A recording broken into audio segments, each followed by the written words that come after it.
कक्षा 11वीं विषय भौतिकी। पहला अध्याय यहाँ पर हम पढ़ते हैं भौतिक संस्कार, भौतिक संसार, फिजिकल वर्ल्ड के बारे में। सबसे पहले हम यहाँ पर पढ़ेंगे कि विज्ञान होता क्या है। विधिवत प्राप्त ज्ञान को ही विज्ञान कहा जाता है। विधिवत प्राप्त ज्ञान जो होता है इसको हम बोलते हैं विज्ञान। फिर हम पढ़ते हैं भौतिकी का अर्थ क्या है। भौतिकी विज्ञान की वह शाखा है जिसके अंतर्गत प्रकृति और प्राकृतिक घटनाओं का अध्ययन किया जाता है। ठीक है, भौतिकी क्या है? विज्ञान की वह शाखा है जिसके अंतर्गत प्रकृति और प्राकृतिक घटनाओं का अध्ययन किया जाता है। भौतिकी वह विषय है जिसके अंतर्गत द्रव्य, ऊर्जा और उनकी अंतःक्रियाओं का अध्ययन किया जाता है। द्रव क्या होता है? द्रव वह है जिसमें द्रव्यमान होता है, जो स्थान घेरता है, जिसका अनुभव हम अपनी ज्ञानेंद्रियों से कर सकते हैं, जैसे पानी, लोहा, बर्फ, वायु, लकड़ी, ये सब क्या है? द्रव। ऊर्जा, ऊर्जा क्या है? ऊर्जा को द्रव तथा द्रव्य को ऊर्जा तथा ऊर्जा को द्रव में परिवर्तित किया जाता है। इसका समीकरण होता है E=mc²। इसको आइंस्टीन का समीकरण बोलते हैं। E ऊर्जा है, m द्रव्यमान, c निर्वात में प्रकाश की चाल है, जिसका मान होता है 3 × 10⁸ मीटर प्रति सेकेंड। चिरसमस्त भौतिकी सन 1900 ईस्वी के पूर्व क्रमबद्ध एवं सुव्यवस्थित ज्ञान से युक्त भौतिकी को चिरसमस्त भौतिकी कहते हैं। यह स्थूल घटनाओं से संबंधित है, जैसे यांत्रिकी, ऊष्मागतिकी, ध्वनि, प्रकाशिकी एवं विद्युत गतिकी इसकी मुख्य शाखा है। आधुनिक भौतिकी क्या है? सन 1900 ईस्वी के बाद की भौतिकी को आधुनिक भौतिकी कहते हैं।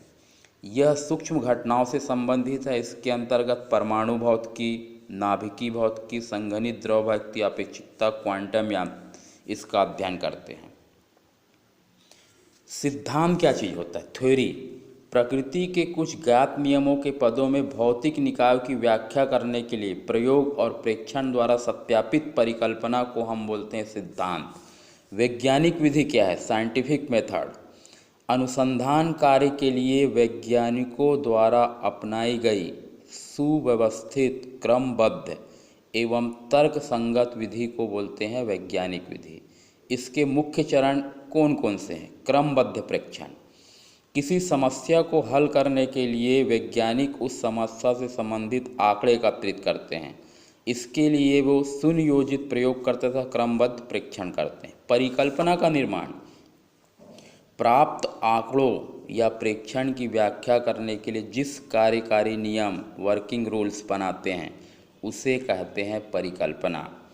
परिकल्पना का परीक्षण परिकल्पना के परीक्षण के लिए परिकल्पना के आधार पर निष्कर्ष निकालते हैं तथा भविष्यवाणियाँ करते हैं, फिर नए प्रयोग द्वारा उसका सत्यापन करते हैं। लास्ट प्रयोग एवं अंतिम निष्कर्ष, एक्सपेरिमेंट एंड फाइनल कंसलेशन। यदि निष्कर्ष और भविष्यवाणियों का प्रयोग द्वारा सत्यापन हो जाता है तो उसे अंतिम निष्कर्ष मान लिया जाता है, अन्यथा परिकल्पना में संशोधन किया जाता है अथवा नई परिकल्पना तैयार की जाती है, फिर उसका भी परीक्षण करते हैं।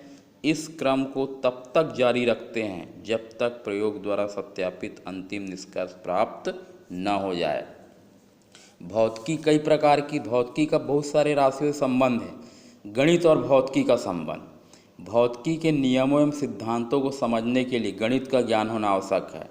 सैद्धांतिक भौतिकी के विकास में गणित एक शक्तिशाली साधन, टूल साबित हुआ है। गणित के बिना भौतिकी का प्रसार हो पाना कठिन है। रेडियो, टेलीविज़न, कंप्यूटर, उपग्रह आदि गणित और भौतिकी की संयुक्त देन है। अधिक गणित जानने वाला दिए गए समय में भौतिकी के अधिक से अधिक सिद्धांतों को समझ सकता है। अर्थात यह कहा जा सकता है कि भौतिकी की भाषा ही गणित होती है। तो ये हम भौतिक संसार जो पहला अध्याय था 11वीं का, इसके बारे में पढ़े। भौतिकी क्या है, वैज्ञानिक विधि क्या है, विज्ञान क्या है, भौतिकी और गणित से संबंध क्या है? दोनों ही एक दूसरे के पूरक हैं, भौतिकी और गणित।